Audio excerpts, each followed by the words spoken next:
Senator David Perdue on what he makes of that. Now, it's pretty clear there's widespread Republican support, Senator, I'm sure. How do you get Democrats on board?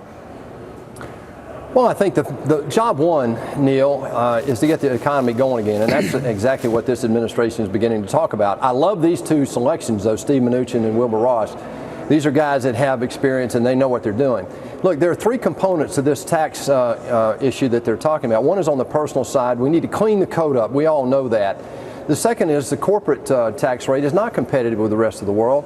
And the third, and I think just as important, is this repatriation tax that we've been talking about up here for some time. So I'm anxious to see the details of this, and I think we'll get bipartisan support as we get into the details.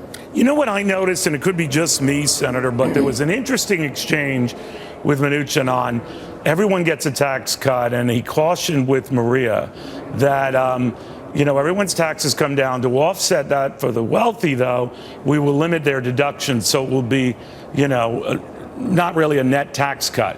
And that, set me back a little bit, because I think a lot of rich folks are unaware of that he was selling this as they like the simplicity of it, which if you're really rich, you have accountants who deal with that. So that's, I don't think, a big issue.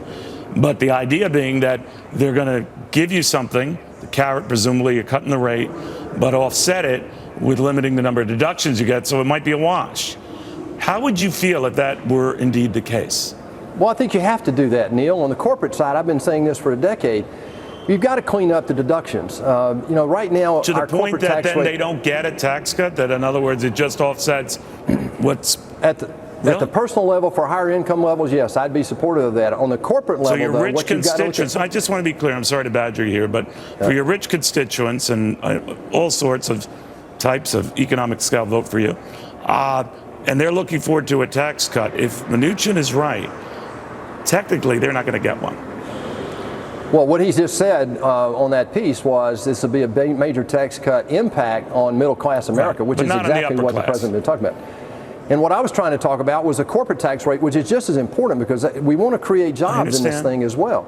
And so you've got to reduce that corporate rate to be competitive with the rest of the world. At the same time, I agree with you on all of that, but I just want to be clear. Reduction. Is it a PR point to say we're going to lower the official top rate, but we don't want people to get scared thinking we're doing all benefits for the rich, when in fact you might be doing that anyway, but it's under the cover saying, we're going to limit their deductions so they end up paying the same, and that's not really the truth. Well, I don't think it's a PR thing. I think exactly what these guys are trying to do is get the economy going, Neil, and that's why they're taking a multifaceted approach to this thing of tax reform. We've been hearing politicians talk about tax reform ever since I've been grown, and so this is an attempt by a business guy, an outsider, somebody that's been listening to people back home and feeling the pain of the electorate.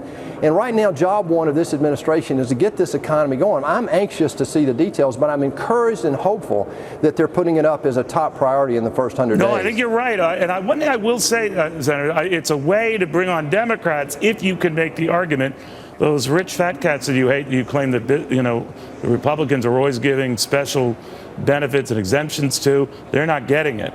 But if that's the case, then some of your rich constituents are going to come back and say, what the, Neil, there's another point here, and that is that this is a president-elect that's beginning to talk about working across the line. He talked about breaking the gridlock up here. I'm an outsider as well. That's what I've been talking about the last couple of years. The way to do that is engage people from the other side. We're going to repeal Obamacare. Well, we've got to replace it with something, and we want to engage with Democrats to come up with a bipartisan approach that will actually solve the problems of affordability, transportability, and insurability. Senator, thank you very, very much. We do have a number of rich people